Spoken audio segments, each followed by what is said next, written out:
Hello, darlings, and hello, friends. Welcome to the Artist Within podcast. I am super, super excited for this episode in so many different shapes and forms. It's a little bit different than the usual spots. We're not doing it on my usual day, so bear with me if my mind is a little bit off the track at some points here and there, but that's okay. This is why it's so fun for me now. I am really excited to introduce to you guys our next guest, who is not only somebody who I personally know, and I don't know personally, but I know her personally enough to know the human and the kindness of her heart. What I also know is that this human is a powerhouse. She is a powerhouse, not only in her own personal life, but in our community, in our city. She is one of our city producers for the LOL Film Festival. Love our locals, laughing out loud for our films and what we're doing. And I have been a part of seeing this journey and seeing this human grow in a way that I look at it, I go, okay, like I am a couple of steps behind. I know what I gotta do. I know how hard I have to reach, because there is no complaints. There is nothing but kindness and goodness in every shape or form when you see her. So without further ado, and she will introduce herself way better than I do as usual for my guests, but here we go. Let me introduce you guys. Ready? It's Monique Madrid. Give me a second and let me get you guys on. Here she is. Monique, welcome to the Artist Within podcast. I appreciate you so much for being here. Please take a moment to introduce yourself way better than I just did, because there are so many more accomplishments to you and what you do. I just know you for the human and love you for the human. So take it away for a second for me, please. Oh man, I think you did good. I think you did wonderful. So Monique Madrid, LOL Jack's Film Festival creator and sole owner, sole Film Festival director of that. And I have Jen Weeks with me that is the honorary host every year. And then I co-city produce with my husband Adam Madrid the 48-hour film project for Jacksonville. And I just try to be a big fan of anybody in the community. I dabble a little behind the camera. My husband's teaching me that, so that's been fun. I've produced a little, but I just love being in the community as a big fan and seeing how it's growing and being in the know of all the goodness and rooting people on and helping any way I can to the best of my ability with what they want. Oh, I love it. I love you. I love it. So let's get a little personal. You and I met, I don't even know how many years ago now. It feels like Been some yesterday, years. but it's been some It's been years some now, years. right? It's been Yeah. some years. And to be honest, I don't necessarily remember how we met in person or how like that happened. But I do know that I was a fan prior to you, as because I started as a makeup artist just in the back scenes before I ever got into your world at all. And just hearing your name, hearing, Monique and Adam were the people to know Monique. And I was like, who is this Monique? And I do remember when I met you, just again, being like just enamored by you and your whole essence, and being like, oh my goodness, and you guys, just, for someone so tiny, and she is a tiny human being, her power is like, and I tower, okay? Yeah. Like, I'll put on my 10-inch heels and I tower, and my power is like raw too, but when I'm in her presence, it just like it goes down like this in such a like humbling and blessed way, and I love it. And I remember that feel like when I don't remember the surroundings or where was it, but I just remember that feeling of being like, this is a very caring being, somebody who loves art, somebody who loves telling stories, creating, being an influence in this world, and just creating a pathway of goodness. Like, and I know but goodness is about you, and I think that enforces into everything and every challenge you've had to beat into that. You've done it with like the goodness of your heart. So my question to you is, how do you believe that art influences our understanding of our human existence, and how does it contribute to our overall health as an individual, and then of course like as a society or community? And if you could give me your perspective on if you have a story to share or something like that, that shares an example of that. Yeah, no worries. So, two things about me. I'm a Taurus, and a Taurus, we're big into music. We love music, and that's an art form in itself. And that's my first love. My husband, film is his first love. Like I love film too, but I was always like, I love the soundtracks. I always love listening to music and dissecting on why it was meant for the scene. So I love the film world, but from a different angle. It was Oh, from I that music love angle. that. Yeah, so that was me, and eons ago we used to DJ. I used to be a DJ to help pay for college, so I DJ for like 12 years, weddings and corporate events and things like that.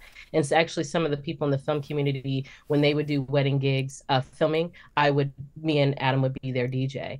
There we So go. that was kind of a little bit of touch into the community. But the other part about me is I went to college, UNF, Swoop Life. So shout out to them. But I studied sociology, and so it was studying people. Mm-hmm.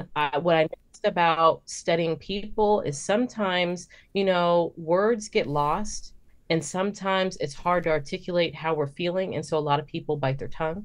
A lot of people hold back. A lot of people hold things within, which could affect your mental health, right? And Mm-hmm. so I noticed that sometimes, because even I found myself like sometimes the music would say things so different, like, man, the Mm-hmm. way, that one song and he sang about love, that's it. That's how I feel, Adam. That's how I feel about you. Or, or this song, you're like, that's how I feel about my best friend. Or, yo, this song reminds me of my parent. Like it speaks. And the same thing with film and art. It speaks to us, So sometimes it's easy. And like I was talking to someone the other day and we were comparing a TV show and they're like, I was seeing this one character and it reminds me of you. And I felt I learned a little bit more about you through this character. So I feel like art sometimes will open up these aha moments for us to Mm-hmm. feel a deeper connection with other people, which is speaking and storytelling. Especially nowadays, people are really, don't get me wrong, Lord of the Rings is amazing.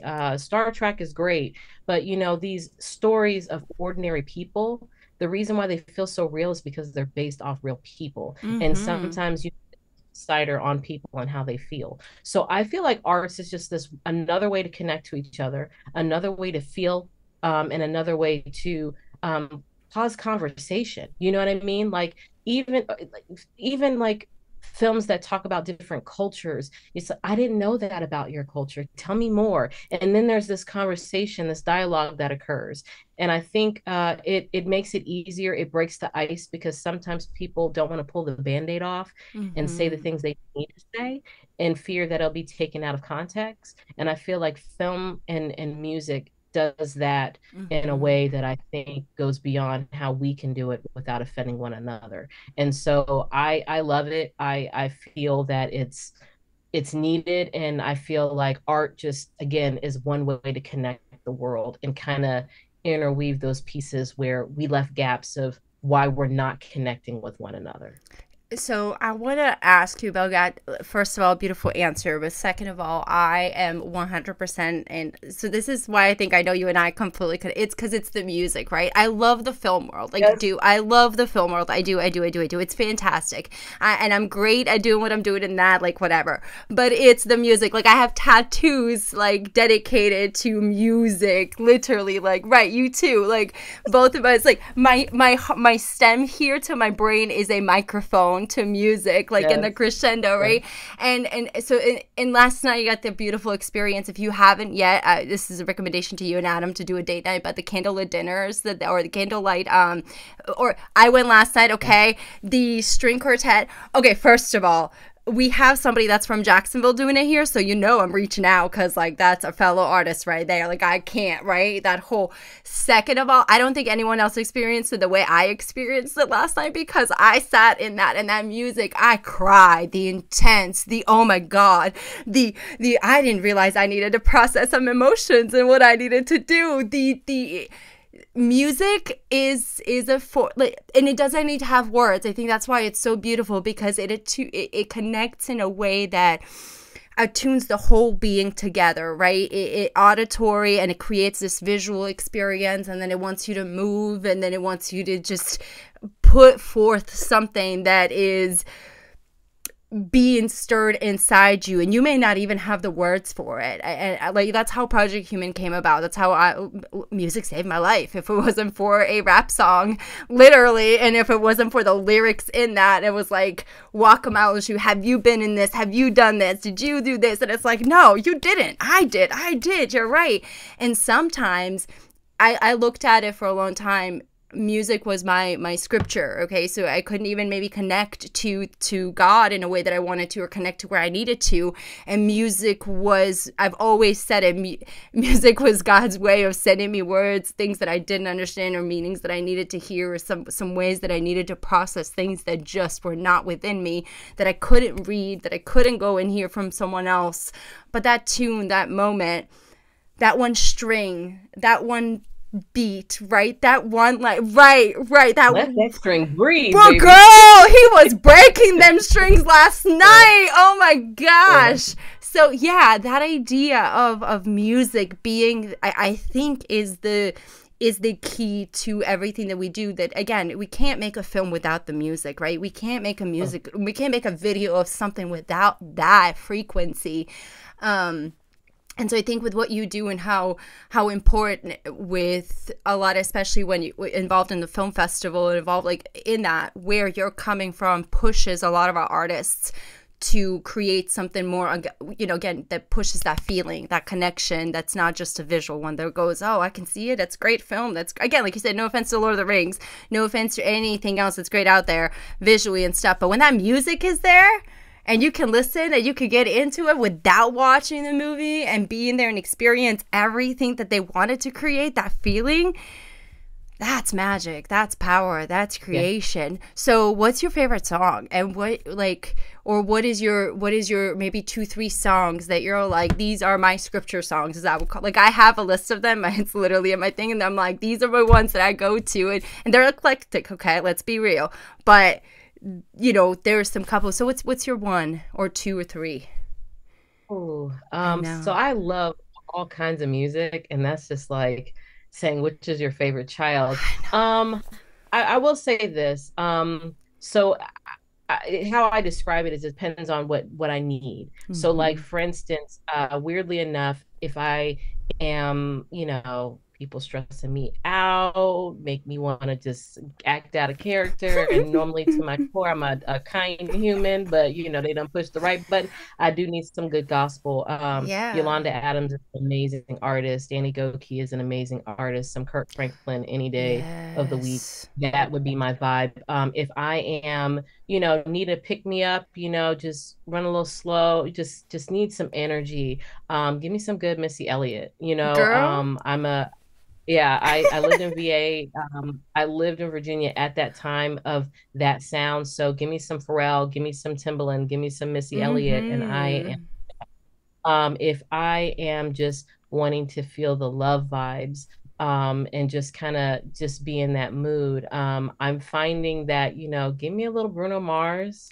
You know, give me a little Sade, Karine Bellamy. I love her. Give me some Amy Winehouse, some Selena, and I'm set.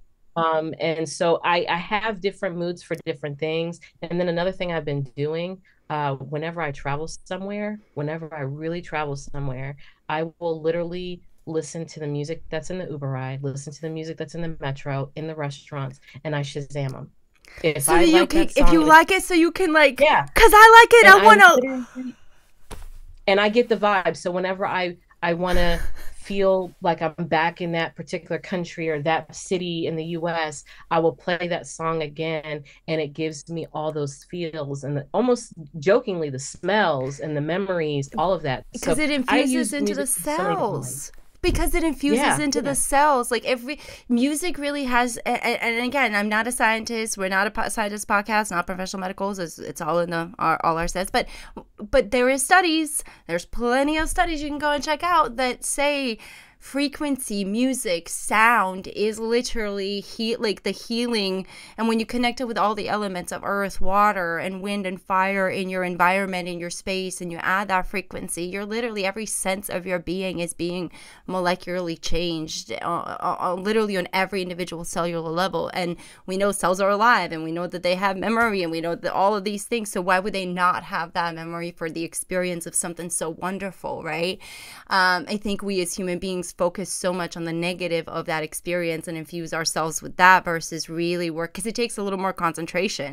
It takes a little more, I mean, not for me, it's a lot easier for me now because I'm just all about the feel goods, but it does take a little bit more concentration where you're like, I'm so used to chaos, or I'm so used to whatever tragedy may be going on or trauma might be going on in my life, that it's easier to be in that discomfort place because you know how to function there.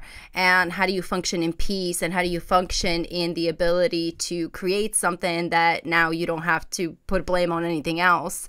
And I think music has a way of being able to connect you to, again, a lot of emotions, make you face a lot of things. And then you add the visuals, you add everything else to it. And if you're a conscious being and want to be a conscious being, you can use the creative arts to literally heal yourself and to process and introspect and create a pathway for you that's right for you, versus, again, what the narrative might be or what any other narrative is. Like, what is your narrative? What's the artist within you trying to find and doing that? And I think that's fantastic. So asking you now onto that is, how did your artist within find yourself into now being the city producer of our film festival, LOL Film Festival, right? Owning it, creating this, being the woman who owns it, being somebody who is standing, right? Yes, we have Adam, or your associate and all that, but like for me too, that's a key, huge accomplishment that, again, you're the one kicking ass in this and doing that.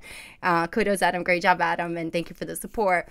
But girl, how did you come up with this idea? And, and listen, I say this to my husband too. Like, I love you. You know, all that. Thank you for because we need that. We need that structural support. They're our backbone. Like, they are our everything. But some of these ideas and these become from just, again, the soul and the heart and the passion, and not necessarily this structure that our men are, right? Like, that this logic stuff, sometimes it just comes from feeling. And from what like, share your story on that, because I've heard it from different angles, and I'd love to hear it from just your personal perspective of that.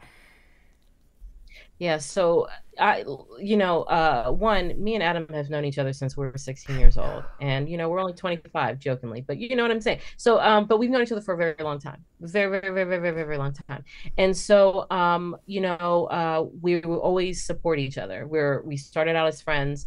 And so, fast forward and we're married. And the one thing that I wanted, and this makes sense too in a minute, the one thing that that we had in common is we were hustlers, in the sense of, we didn't want to depend on our parents in a good way. We wanted our parents to felt like they've raised us well, and that we can thrive as young adults, because we married very, very young. And so we always had that with us. Like, we always kept a couple jobs under the belt, and that's something that resonates in the film community. And then in regard to just our identities, we loved being known as Adam and Monique, and now married the Madrids. But we also really made sure that it was also Monique, Adam, not just the Madrid. So we had no problem with being a power couple, as people say. We didn't mind being linked together, but we also strove to have individual parallel lives. And so we started an endeavor together, A&M Productions, and that's when we DJ'd together. And so it got me through college, got me through some of the early years of our marriage. And then we had to kind of stop that because Adam was shifting into the film realm, which was something that has always been his love, because I told you he's the film guy. So watching that go, and then seeing him, get gigs that were like, really iconic for him, working with the Jaguars, working for PRI Productions. These are, great legs and success in his eye. And so we had to kind of put that in the back burner. And so I was kind of like, all right, so what do I got going on? Because that was my success story, in the sense I really love DJing and watching brides be, to this day I still talk to those clients. So I wanted to fit in his world because we were doing a lot and I was doing a lot to help support that, whether it's be on set, help him, or just go to the film events and love on him. And in return, I was also loving on the filmmakers. I not only was going to support him, but I was watching these filmmakers year after year grow. And that was at the 48-hour film project. And I'm watching them grow. And I see that I sorry, that's my puppy in the background. Oh, that's Um, okay. I see that he's doing his thing and he's growing, and I see these other filmmakers growing too. And I'm just the type of girl that if I want to make a compliment, I don't fear it, and so I always compliment filmmakers on what what was great about their film. And so then I started catching the bug of I really like this community, not just from being on my husband's sets. Not that that isn't great too, and I do love it, but I wanted something for me because it just felt like I was coming as Adam's wife, and that's the part Mm-hmm. where because again, I'm so used to us just being, Adam one way, Monique one way, and then the Madrids. And so when I find myself being Adam's wife. Not that I'm not happy for that title, but We love Adam those calls me titles. Adam's wife. Right. Right. Adam That's calls me reserved for Adam's wife. that. For the rest of it, we have an Yeah. identity. Yes.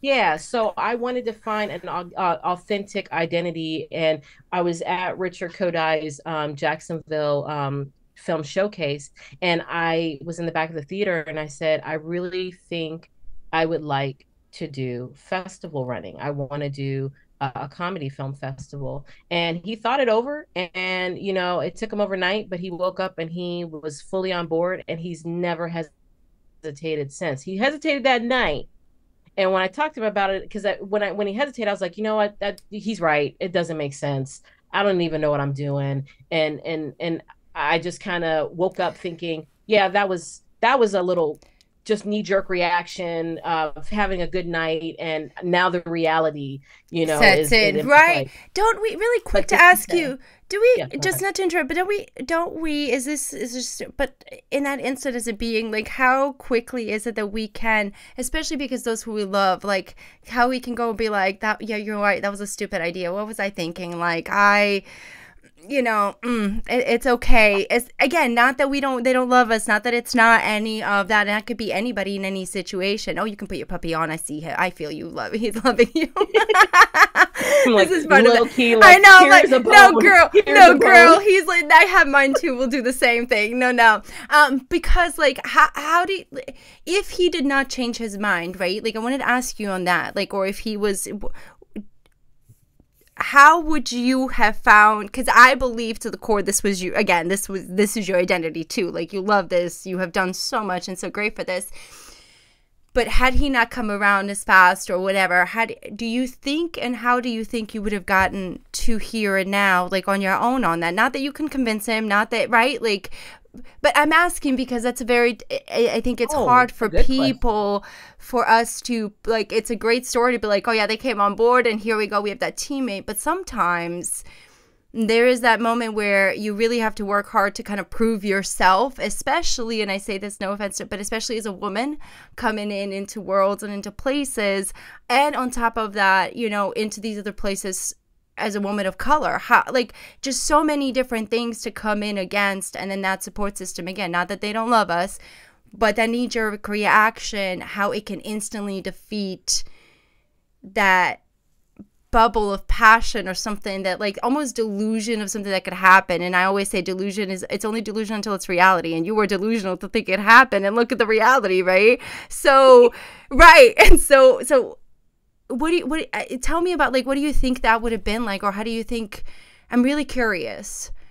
Yeah, so like I said, I'm a hustler in the sense of I have to have something extra besides my normal 9 to 5, right?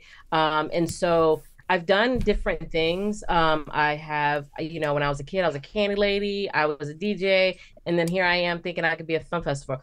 I'm a very, again, I'm a Taurus, so I like stability and I'm very practical. But there's also this other side to a Taurus where, they don't mind taking challenges on and trying new things that are interesting. And so that felt okay for me. But if I didn't do it, I probably would have I probably would have been okay at first, but then I probably would have been itchy and trying to figure out, okay, if it's not this, what is it? Because I Hmm. really did want to do something in the film world. But I didn't want to sit there and say, I'm a director or I'm a cinematographer or, like I'm an actress now, like I just knew that wasn't for me necessarily. And then like I didn't want to be disrespectful to the craft because I see the players and I see even if they're a newbie, they're working their asses off Right. to like really, they're really doing the steps to learn. And I didn't, and at first that part felt like a hobby, but I wanted something that felt like this is a journey. So I probably maybe would have leaned my hat towards just like really getting extra serious about producing short films and film world because I did do that too. So I probably would have leaned into that instead. But I'm grateful for this. And the one thing that I like is when I set my mind to something and I say, I want to do that. And I mean, I have to really convince myself too. If I'm really convinced and my family around me, they know me best. And so if they're like, no, you can do this. Because they'll look at me and they'll be like, girl, no, you can't. And I mean, they mean it with all the Right, sincerity in the but world it's because they honest know me, because I'm here accountability and too. responsibility. It's accountability and Yeah. responsibility. We need those. We need people to hold us Yeah. Don't where. have me jump off this cliff with no Go with parachute now. thank you or ropes or stuff just Yeah. because I feel like bungee jumping today. Like my feelings are coming and going. So Yeah. Did we check this backpack with this like it might parachute? take Did we just a know little it's more the fire? time. Right. Just Yeah. Is there that's tape the on this team. plane? Right, Yeah. So right. I have a great tribe of family who love me and they know I support them super hard. And so they support me back realistically. And I give them free reign to tell me and keep me accountable in Right. honesty. And so when I got that green light, mind you, I didn't know how to do a festival. But I feel like the thing that worked best for me is my normal 9 to 5, having that corporate side to me. I knew how to be an organizer. I mean, don't get me wrong, I'm sure I could be better at it and there's always room to grow, but like I had principles and then, I just do my research, and I really just try to do my best and gave it my all. And I had my husband to help me where those lanes I knew, and that's the thing too, I knew how to be realistic of what I can do Mhm. and then stay in my lane and let my husband do what he can do. And I don't micromanage him. We have conversations. And so we have a very beautiful, and that's the thing. People Partnership. always wonder about us like, dang, do they be fighting when and No. it might be a little bit, but we're such friends to our core because that's how we started that we know how to take off that hat of honey It's not versus personal. and it's yeah, and so it's like when we need to switch that hat to be about business, we know how to do it, and then we don't drag it into the personal. If we had a conversation, and let's say it was heated, I want to do it this way, I want to do it this way. We don't then turn it to bleed it over into our personal life. We'll put that on hold and go have dinner and talk about anything else, everything else, and then all right, come back to that when it's time to come back to that. So I had a really good partnership. I have a really good partner, and Tauruses don't trust easily. So Mhm. I'm very blessed to have a partner that I can trust in this process. And I think that helped for me. Mhm. Otherwise, I really am a spiritual human and I really believe God just had my back on this and had a higher Mhm. purpose. Always operated on that. So that's what, and to answer that, I just got this aha too, because I will say this, I learned a long time ago, early in, especially when I was DJing, my purpose, my heartstring, my why is just being a servant, and in the sense of just I want to help people any way I can. I want to make people smile. I want to be that shoulder they can cry on. And so I did, like when I did that with DJing, even though we're playing music, when we have these meetings with the clients, they'll be telling me all the tea about, my mom and dad are mad that we're getting married, or me and my bridesmaid just got into it. And I'm literally counseling them. Mhm. So, and when I would, do my little candy business, I'm counseling my friends, I'm teaching them how to be business owners. And like I just always wanted to do something to where I made somebody happy because that made Mhm. me happy.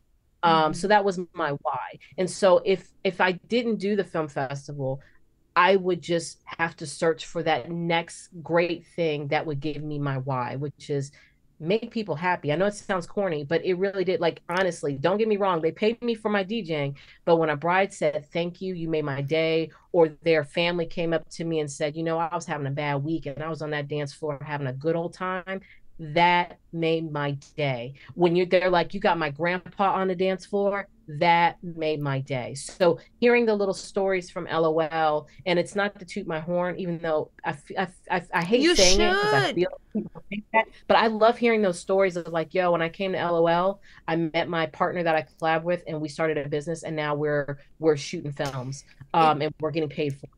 I love hearing those stories it's because that's Well, because here's where it comes down to. You were just talking about your aha moment. Like, for me, when I started Project Human and started this whole journey, I had no idea what I was doing. I knew my why. I knew I was a worker. Like, I used to say, I'm a worker and I work. Everybody's like, oh, Adela, you could be CEO, you could be a leader, you're a leader. I'm like, no, no, no, I'm a worker. Like, yes, I am all of those things and my qualities, and they're great at that, and I am great at it, but I'm a worker. And as you go into your journey and art, I believe again, and I believe it teaches you so much if you're really willing to be introspective with it, and have this personal conversation with yourself, like really have this personal conversation. It can teach you and lead you to places and solidify your why. And as you said, servants, like, I truly believe every human being on this planet is here to serve each other, period. End of discussion. Serve this planet, serve this humanity, serve the goodness of who we are.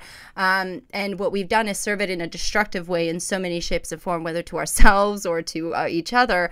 But the true purpose of us is to serve in the greater purpose, the greatness of us. And I had this whole thing of like, never fear the truth, but always fear the lies. And the lies that we tell ourselves are the ones that create anxiety and create fear for everything else on there. Truth just creates a clear path for you. And when you're serving your truth, there is no fear in what you're doing. And for me, again, when I met you in that, I knew, and you just said it too, being in service to others. And for me, in doing this and the podcast and everything, I want to be the most influential human being, and not on the planet. I just want to be the most influential human through every conversation, because that's what I'm here to do. And if we can save a life through a conversation, through a connection, or through something we do, right, that goes deeper than what is so artificial to society. And like you said, the conversation with those humans, despite the purpose of being there, it goes deeper. And I just had one. We came to meet for talking about podcasts, talking about business. Nothing of that was talked about. I mean, it's very little, but what the purpose was for me to serve and coach and guide her through what she needed to be there for, and nothing to do with what the goal is of life, but it was her soul needing that. And art teaches, I think, us ways to do that, and to find ways to communicate and educate people to do that as well, that we don't give enough credit. And I think this is your way of not only being creative, but also being able to really genuinely influence. And you should toot your own horn. Like, I'm tooting your horn as much as I potentially can, because to me, to do what you're doing, to do it for the goodness and the purpose of it, shows when people come, and when I show up, and when I see in the opportunities you provide me and other artists just to be there to showcase our works and our arts, because you feel good, and you feel like it's almost selfish to say that goodness feeds our soul, like that's our food. But I feel like last night I could have stayed in that string quartet in there. Like, I could have stayed for 7 hours and not moved, and I would have done just fine. Full when I walked out. Don't need to eat, don't need to sleep, don't need to do anything. Just full on this experience, right? That is the drug, man. And I think that when you can find that same feeling towards humanity and towards your purpose and yourself, right?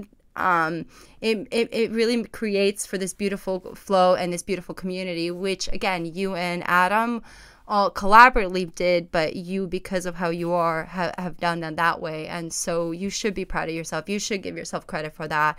And you should absolutely toot your own horn, because, girl, toot, toot. He's teaching me. He's such I will say, like, Adam is a good cheerleader for me, because I like to just do the work. like I understand a lot of the creatives in the community where they just kind of want to do the work and just do the thing. And I'm kind of like that too. I just want to do the thing. But Adam is so beautiful at no, you have to celebrate, because it sounds like tooting your own horn, but he's like, no, you have to celebrate those victories. That's why you keep The going. That accomplishments, it energizes you. yeah. You have to stop and measure that level of success that you have, and then you reassess and you move forward. And so when he kind of taught me the beauty in it, he and you know, I was trying to tell someone the other day, it's kind of like a resume, you know, like when you write a resume, you have to put down the qualities of what make you a better candidate. Those are facts, just Mm-hmm. pure facts. But when you really think about it, it's a piece of paper that is tooting your horn on why you are the top candidate. And so if we can see a resume as just not just a basic thing, and you know that's not pompous, then treat it like a resume when you want to toot your horn.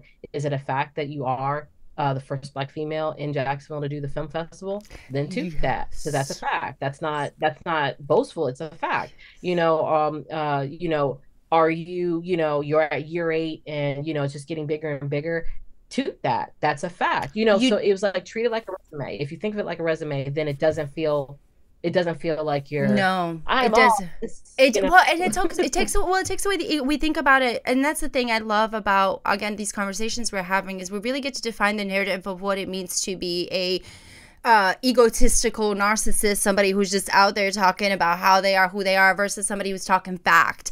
And one of the things that and again, that's the same thing when I go out and I talk in shapes and form and whatever, and people are like, oh, who's Adela? And this, and that. They're like, what do you do? I'm like, everything. My list and resume is long. I'm not sitting here doing that because I don't need to.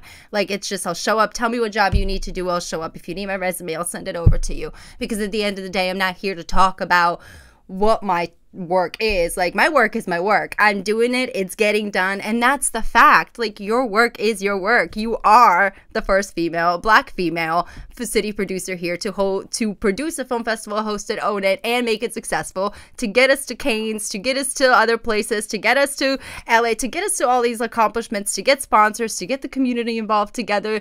Yeah, girl, absolutely. That's a resume. You know why? Because now you, and again, if you said, if we were to ask you what the requirements are for somebody to apply for a job of something, why can't we apply for the job of ourselves?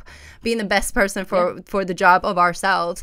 And that's why we go, when we talk about taking out expectations, the word expectation is replaced in my narrative just because now it's a requirement. I have requirements for you to be a good human being. I have requirements for you to be honest. It's a job application for you to be in my 40 inches or my 6 feet, because we need to hold each other accountable, just like a job would hold us accountable, just like our parents would hold us accountable. We need to hold ourselves accountable for who we are and how we produce and what we produce, so that we can really separate the ego from coming in and putting humans down and putting humans and their quality of work down, or just boosting someone's head up, versus really speaking the facts. Like, here's the fact, it's proven, like, there's a track record, it's built, here's my tracks, the train's going, you can either jump on or not, like, where is that? And so I think these are beautiful conversations to have and push them in.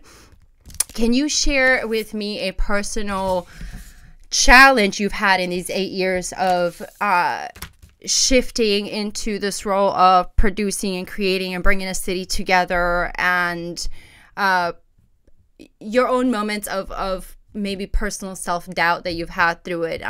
For example, I just had my own. I had, like, some of the projects we're working on, some of the things we're doing, and the amount of no's that which is, again, I understand, and I take them for opportunities on the hindsight 2020, yada, yada, yada, yada, yada, but that we talk about the moment of the moment, and the moment can be so deflating, right? That moment can be so defeating, especially if you are, I like to call our alpha females, who like to, in our AA personalities, who are just like, we are A+ students, what can we do to improve? And it's like, not that we say, oh, they suck. It's like, but what can we do to improve? And when you improve and you improve and you improve and you still get no's, how do you get yourself? And again, for me, I figure out some of those things. It takes a minute. You cry through it. You talk yourself through it. And you continue and you move on to that. But how do you had 8 years, you've been through it. I'm sure there's been moments where some of the things that you knew you were set so for, you guys were so great for, it was like a shoe in your head. And then it's a no, and it's a big fat no. What's been that transition for you, and does it get easier? Does it get easier for those Um, no's? oof. So one of the biggest challenges I ever had with the LOL in particular was during the COVID years. And so, when the world, because Florida's crazy and they're gonna open up first, right? So when the world was starting to open back up, at least in Florida anyway, and we're at this 50% capacity type thing, a lot of festivals, like all the festivals in Florida decided they were going to do virtual. And me and Adam really tried to think, should we pushed it back. We kept pushing it back. And finally we're like, we got to figure, what are we doing? Are we doing it this year? What are we doing? So we would talk to filmmakers, and some of them were saying we're cooped in our house. We haven't talked to people. We really miss, the joy of coming together. You should do this. And so, okay, but I'm a very practical person, so it would break my heart if, someone caught COVID, let alone died from it, from something I did. So I had to say, if I'm gonna do this, all right, I got to be really serious about this. Like I gotta make sure what I don't know, I learn real quick. And if I don't know, get the right team to make sure we're good. Once I talked it out with Adam and said, I am prepared to do my due diligence of doing this as safe as possible. Let's do this because people are hurting, and I want to do something great for them, have an event for them. It can be simple, but I want this event for them.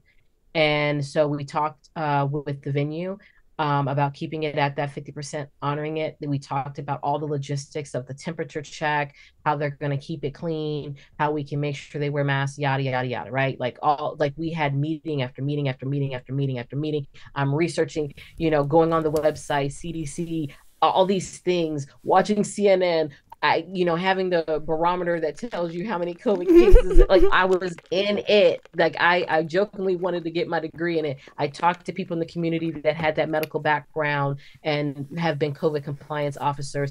I mean, I did it. Me and Adam were Mm-hmm. doing it. Okay. So, but then I would hear, that's very selfish. You're going to kill people.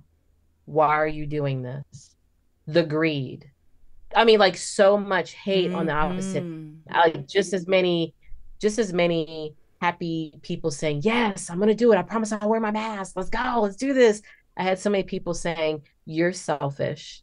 It is wrong, and you're a problem. You're part of the problem. Mm. You're part of the problem. We need to be Right. staying at home. You're part of the Right. problem." And so I had to, at first it was very shocking and hurtful, because when I was like, and at first I understood, I was like, oh, but we're gonna do these things, and I've had meetings, and we're gonna do this, and I'm very transparent about, we're gonna have the masks, we're gonna do the temperature checks, we're gonna separate everybody, we're gonna, even with the elevators, we made sure that only so many people can go in that, Mm-hmm. like we're gonna do things. I created a little flyer in my in my program to show all the tips, and like I explained it, and they still came with, I'm selfish, this is wrong. And almost it felt like, are you trying to wish this hate on me? Are you trying to wish Yeah. for it to fail? Do you want people to get sick? So it just, so anyways, so I was dealing with that.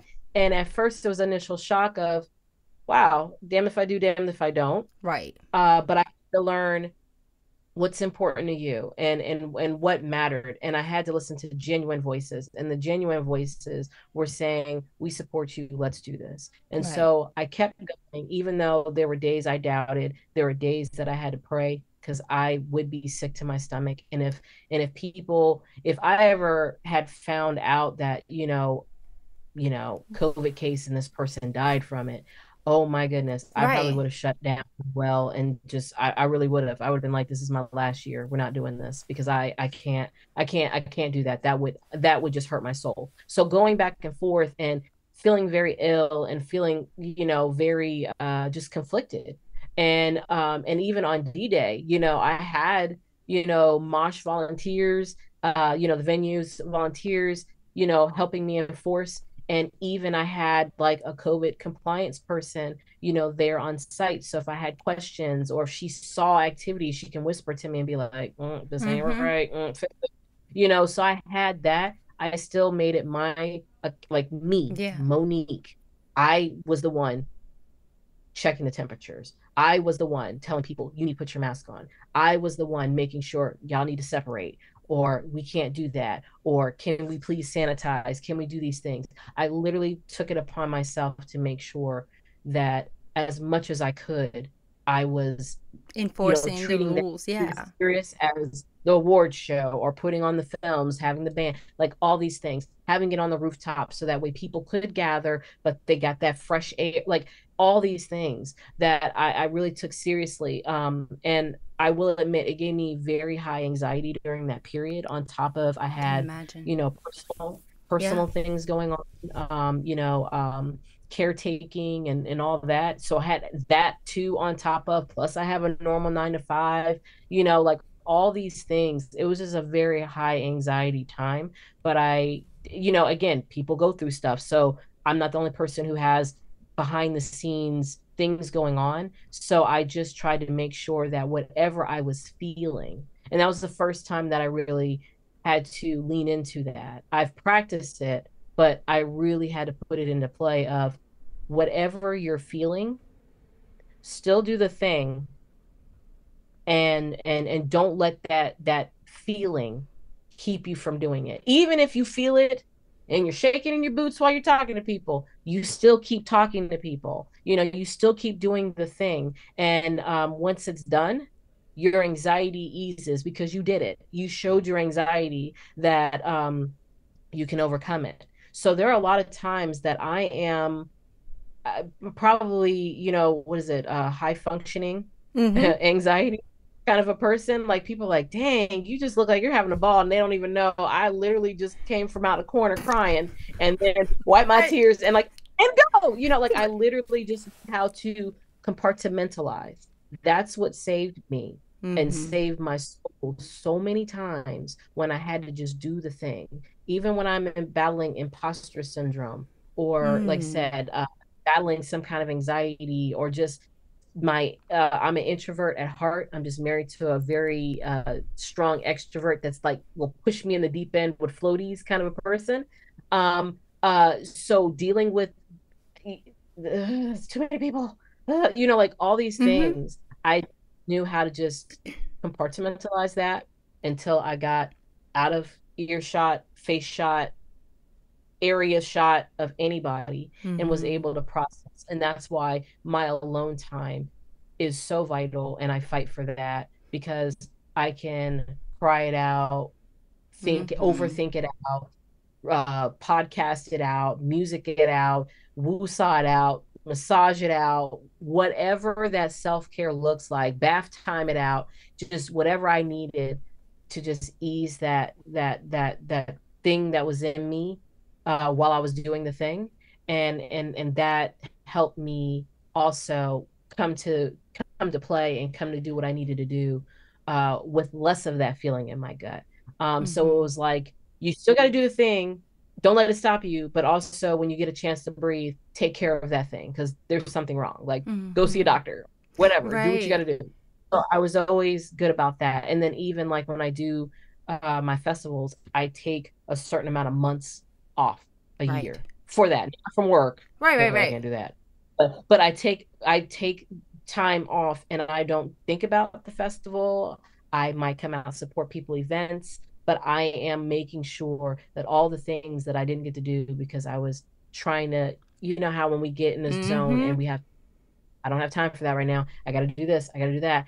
Going to, god kids and nieces and Right. nephews The and personal stuff that they're personal stuff. stuff that Yeah, we, yeah. family. Yeah, all that. Yeah, just Mm-hmm. taking the time for that. I got to fix my house. Like all those things. I did that and that made me a happier human. But I still battle with introvert issues. And I think the pandemic kind of messed me up a little bit with that. I And I know. still deal with the anxiety a little bit. But I still come out. I still do the thing.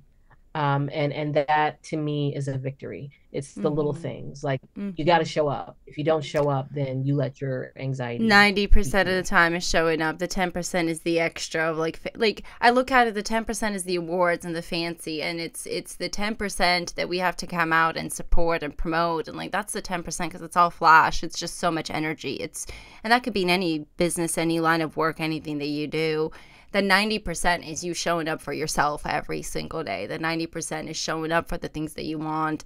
Your health, that's a part of showing up for it. We don't look at health as a requirement or as part of a need in our life or as part of our happiness and joy and success. But if you're not healthy, you're not taking yourself, again, personal speaking experience here, I get to validate that for somebody who did not think that at all once a bit, and you know that version. So that version almost killed herself 2 years ago. That version decided that health was not required for that success. I wanted to ask. There was a thought that kept coming up during that process. I think I found my challenges have been. I say like my challenges have just been my emotional challenges. Like even though I faced literally a war and like faced a human tragedy at a capacity that I can't comprehend or even in there, my challenges have just been feeling challenges. So my last couple years have been that's been my like and I don't mean to minimize myself or my emotions or any of that, but it again, you've gone through that and having those moments, and we look at it and we're humbled by the perspective of others who really are just dealing with 10 times more than are feeling. But did your knowledge, your truth, like your truth, your know within you through those moments, did you find power and strength in this was bigger than you, like your life, your existence, your purpose on this earth, your service in what you're doing, even through the catastrophe of or the tragedy of it, that the purpose was greater than the feeling, the purpose was greater than the moment, that this was bigger than you and yourself. I look at when we're in those feelings, the self-absorption, right? Like we're just so in our tantrum moment. And again, this is nothing to take away from what we're feeling, but to kind of give it perspective as to because I think I find so much strength in knowing and that reminder of fighting and battling, and I've become so much more grounded now that I've connected more back to my faith and connected more to where I need to be in that structure, right? Mhm. But that knowledge, that really honest knowledge that it's bigger than us, like what we do and how we do it is bigger than us, and the purpose that we have here really doesn't matter what you do as long as you do it to the best. Now, hopefully you're not going out and doing terrible things to your best ability. We want you to do great things to your best ability. So please don't think I'm vouching for I'm always vouching for greatness, not the destruction part. Okay, guys, I'm on the greatness part. So if you're on the destruction side, try to come on our side. It's really good. But how do did you find did you have that thought through your head? Did you have that moment of like, this is bigger than you, Monique? This is like, I know you're feeling where you're at and these moments, like, and were you there? Because like I said, I know I have those moments, and it's not me, right? Like it can't be me. It can't be because I'm right now in such shambles. Right now in my reality, I'm in such disarray and confusion as to where I'm supposed to be, what I'm supposed to be going. But then there's that innate knowledge and truth that it's something bigger than you. Because like I know you're meant for greatness and whatever it is, but that structure of that faith, did that get you through a lot of that in that? Did you have those voices or that moment come through? So faith is what gets me through in the midst of. So when I'm in the midst of, like when I'm doing the thing, I'm just trying to remain cool, remain calm, and just kind of do what I need to do, like problem solve. I'm in problem solve mode. I'm a fixer. Mm-hmm. So that's a part of who I am. I'm a fixer, I'm a peacekeeper. And those are in my DNA. So I'm in fixer mode. The more I heard things, I'm gonna fix it. I'm gonna figure out how to solve it. So it's like I needed to hear these things. And so that's where my mode was. But then that's why I also take the time off on the back end to breathe after it, so that way I can reflect on it. And it's in those moments of seeing what we're right, what we're wrong, and seeing the result and hearing the feedback of how people felt this thing from my thing. When they came to the festival, they left changed for whatever reason, or they felt something for whatever reason, or they connected with someone. Then that those hearing those genuine compliments is what made me realize that this is a bigger purpose. And then also, my husband is very good, and I have family around me that's very good with like also saying, I'm proud of you. I see what you're doing. And this is great. And this is great for you. This is great for your city. This is great for your film community. And so having that pride, having, our family really be happy for us and support us, it kind of led me to feel the purpose. But in the midst of Mm-hmm. no, in the midst of it's a very humbling experience. And I think my keep going is because the fixer in me says when I can, and if I start something, I have to really try and finish it. If I Mm-hmm. can't, it's a really good reason, and I had to. It needs to hurt my soul when I had to like quit something. But if there was a legit reason, then I did my due diligence of pros and cons. Once it was you gotta quit this thing, then I'm okay Are you with getting it. better at that, at setting that boundary? Are you getting better at setting that boundary where you're able to say no? Because again, you say I know our personalities, we solve problems. I'm also one that might cause some of the problems, but I'll solve them. But you're really much a Right. I'm peacemaker, that way right? too. Yeah, right. But like we know why we're doing it, okay? So, but are you finding that you're able to set the boundaries a bit better nowadays with what you're doing and where you're going, and being able to say no to some of these things or even um breaking your word to others for the sake of yourself, right? And not feeling, because that's a hard thing for, especially for me. Like if I'm easy to break my word to myself, but to others I'm like, but I said I would do it no matter the cost to me. Are you finding it easier to make those boundaries now, where like you just said, you've given it your all, you're doing, and now you have to face and say no? Yeah, I had a situation. I had a loved one pass away that I really, really, they're important to me. And when I really reflected on that and Mm-hmm. realized, life is short, and everything you do, whether it's spend time with your parents, or you spend time with your friends, or you're doing the thing, or you're at work, or you're, all these different things, none of them are greater than each other. Like no event is like the best event. Like this is it. Like you doing this is trumping all the other things you do. They're all equal in moving parts. And so what I learned from it was, there's only so much of you to go around. So, no one can make you happy but you. And so and I realized in that time I was such a people pleaser. And I still battle with that a little bit, but like my thing now is what makes me happy, what makes my soul happy. And if this makes my soul happy, I will continue to do it. So I really think deeply about what I'm doing now, and I'm very intentional with my yeses. Mm-hmm. So I have boundaries. I'm still working that out a little bit better, but I have scaled back a lot. But I am grateful for it because it made room for me to give a little bit more of that over 100% in another area.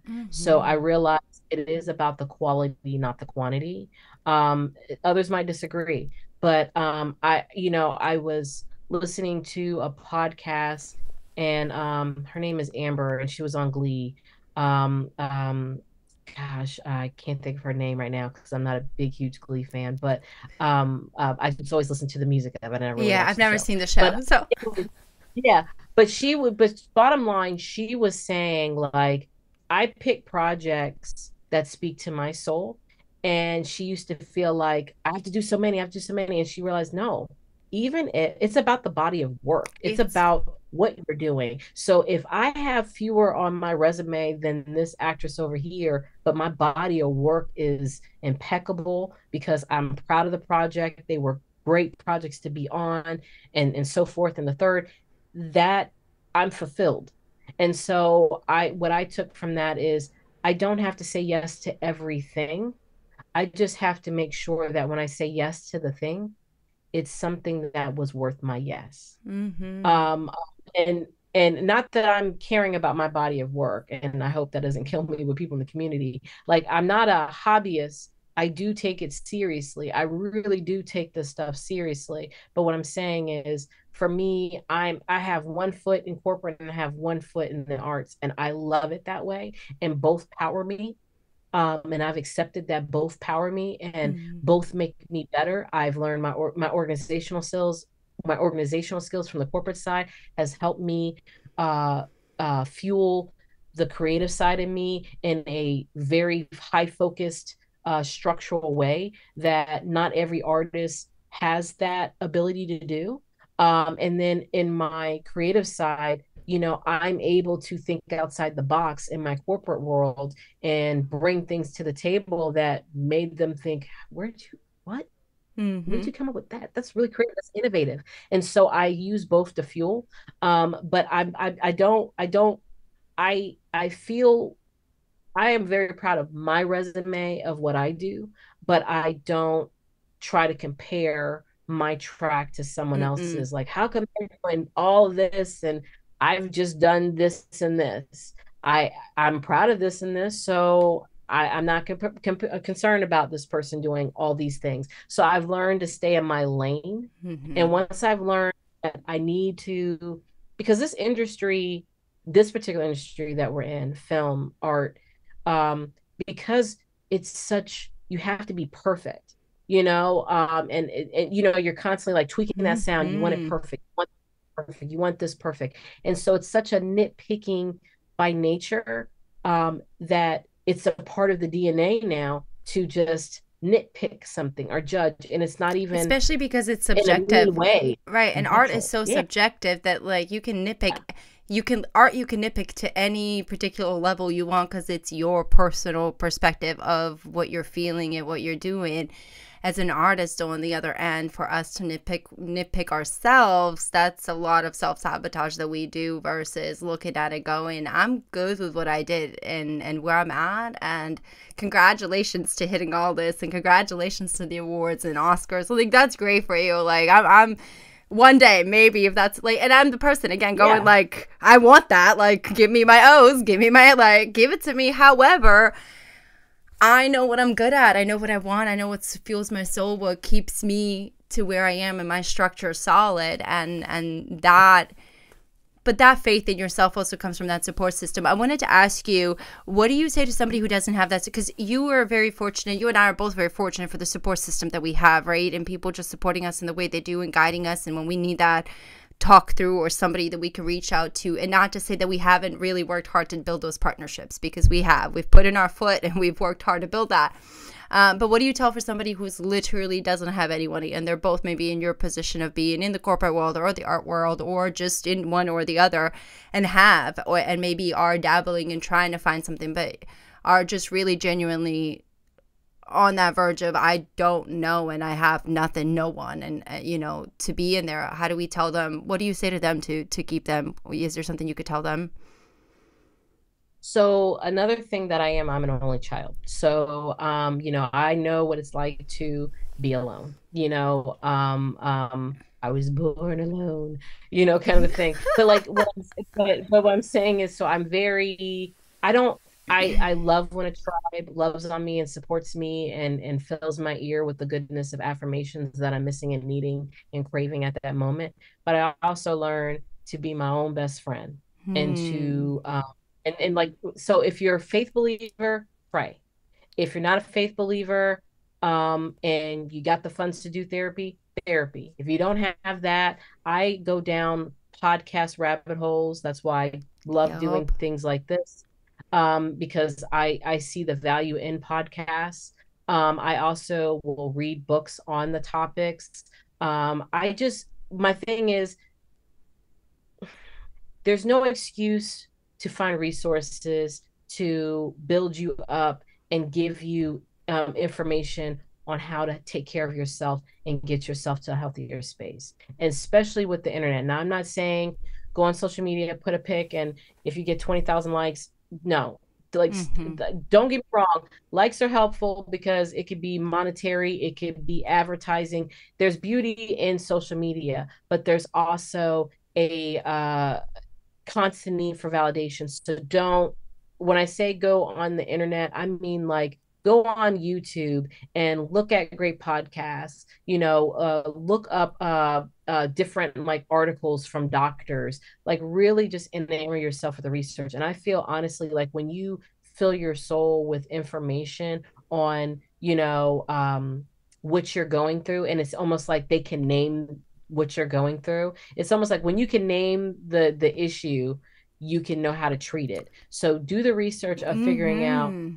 what box are you in? Why is there this sadness around you? What is it? Is it depression? Is it anxiety? Is it what? Grief, whatever. Once you're able to label it, you're able to then treat it. And I always say when you don't know how to treat it because you're still in the research mode, do the little things. It's called the little things that make you happy. If it's like I remember when I used to have to caretake and go to appointments. And while I'm waiting to let my person get treated, I would go to the local coffee shop, and I knew my order. I knew they would make it quickly.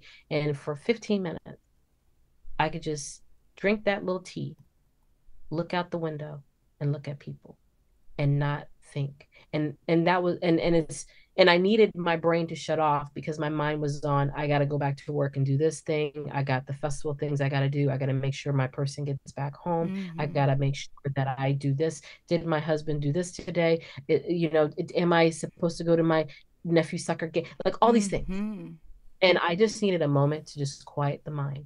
And so when I couldn't figure out what was going on with me, I would always have my list of what would make me happy, little things. It could be lighting a candle. Like when I go to work, I set the tone. I have my lights low. I have my candle. I have jazz music or some kind of soft music in the background, and I'm ready to rock and roll. And I can knock that day out like Mm-hmm. nobody's. So I have to find really intentionally know what are those little things that make me happy.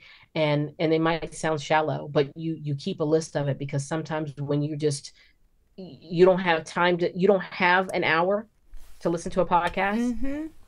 15 minutes was all I had to get myself together. And that that coffee shop allowed me to do that. Mm-hmm. Sometimes you don't have, all week, all month. Sometimes all you have is a minute. If it's get you some lavender and go, you got to remember these, whatever you got to do, you just got to really know what makes you happy. Be in tune with the little things. And little things aren't shallow things, especially if they change your mood and lift your spirit. So if you're the type of person you have to do some, little online shopping to get your life, as long as that's not A detriment to you're your a need of detriment. Like, don't yeah. let your account, yeah, don't Right, create a go new issue now. Like, now listen. you've been dead. Yeah, don't let it be a detriment. You're absolutely right. Don't let it be a detriment. But if it's So therapeutic and not a detriment in a total different way, then go for it. And those are the little things that got me by. And like honestly, the only other thing, and then I'll be quiet on oh that, no. is uh, just silence. Like really being silent or being okay with doing things alone. Because if I Like go did to the coffee with a movies friend, alone, go coffee alone, go sit in the park alone, go yeah, it's go like have there, lunch alone. Like it's okay to it be is okay. alone and Take to a trip experience, alone. right, to like learn to fall in. I was gonna point literally to what you're saying is in there. This is an added to mine too, and then we'll ask another thing, but excuse me, dying over here. But I learned that they teach us time is money, money is time, and the value of it is like equivalent. At least that's what I'm, in my perception, is how I see it. Time is money, money is time. It's an equal sign, right? What's the most common denominator? I make the time, I make the money. However, here's the difference between it. Time, we look at it as an infinite thing. It's like we have years and years of time. But money, money, we can, well, both of it, we can look at it. But in reality, we have 24 hours and if it's equal, if we have $24. And that doesn't occur interest. That doesn't roll over. You don't know if you're going to get that 24 hours of that $24 the next day. If you're blessed enough to wake up and have that breath to come into your breath is your bank account. That's what it is. And if that breath comes in and gives you that $24 and that deposit's there, what are you going to do with it?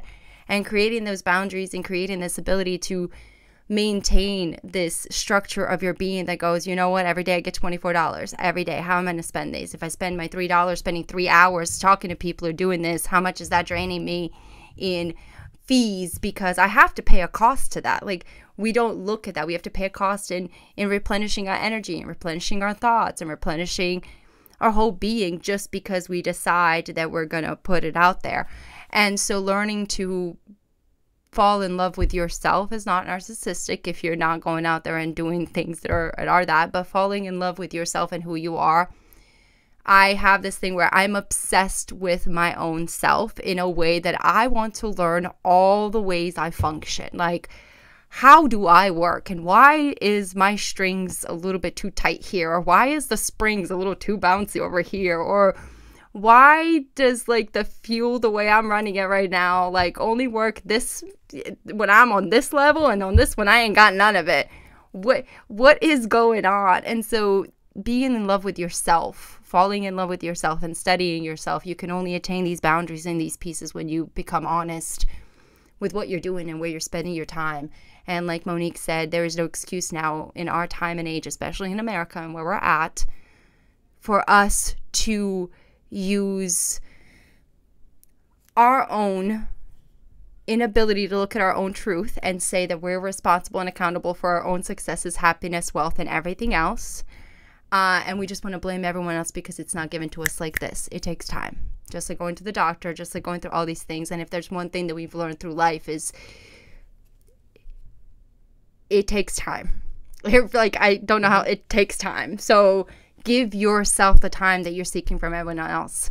Give yourself the desires, the goals, as she said, all these little things that you're seeking from everyone else. You want to go to coffee? Go have a coffee. You want to go have lunch? Go have lunch. You want to go sit in a park. You want to, why do you need to, be validated by someone else?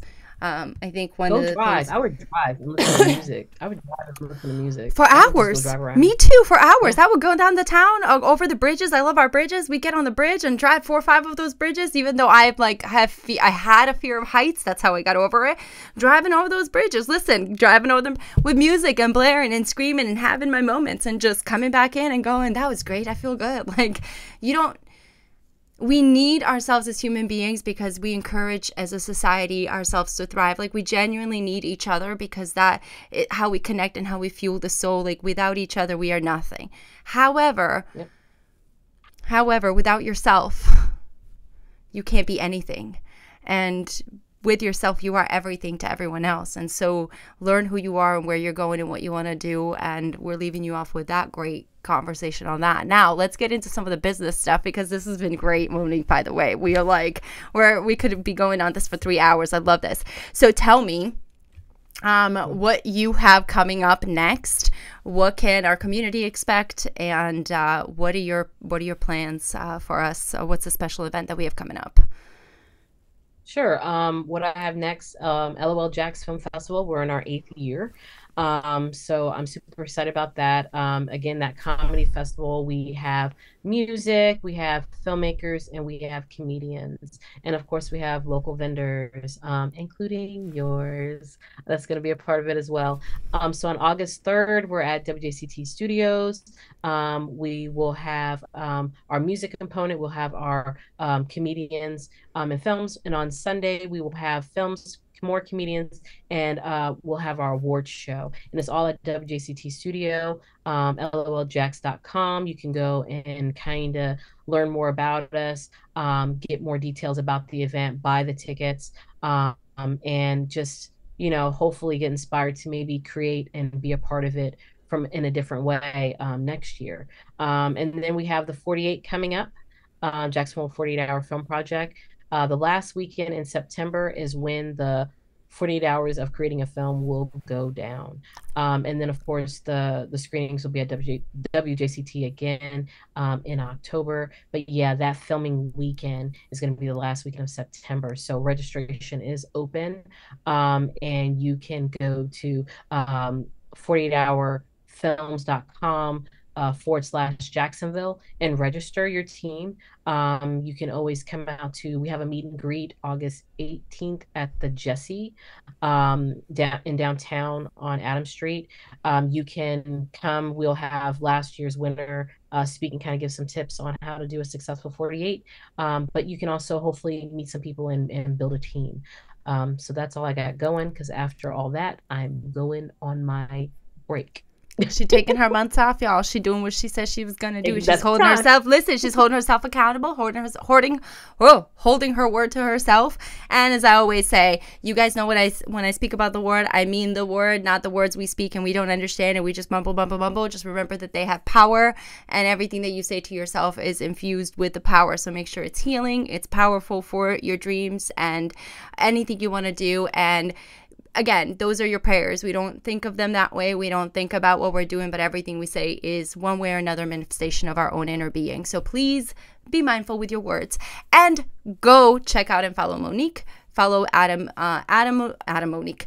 Follow Monique Madrid, Adam Madrid. Follow the LOL Film Festival. Follow 48-hour film project. 48-hour film project. Goodness, my words. And then last but not least, follow us in all the ways. If you haven't liked, subscribed, and done all of your sharing and all that stuff, what are you waiting for? Please do so. The subscribe button and notification button is right there somewhere in these places, so hit them and like them for us. And on top of that, if we mentioned a lot of books and podcasts in a way that here you can listen to, there is on our website at a website, the link's there. I'll just add it because I don't have the words right now, but in there we have books for change, and there's a lot of free resources. We've already listed for you about 30 to 40 right now, where you can really go and take that journey for yourself and listening and not finding an excuse to not change your life today and change the narrative and redefine it for what you want, because you are responsible for the life you have. You are accountable for it. And if you are fortunate enough to have people around you who are honest with you and tell you and do that, respect that, get humbled, and take it upon yourself to win. And if you don't agree with them, prove them wrong and win either way. Either way, you win. Like, that's your job on this earth. Serve and win for the betterment of all of us. Much love to you. I thank you all for all of your support.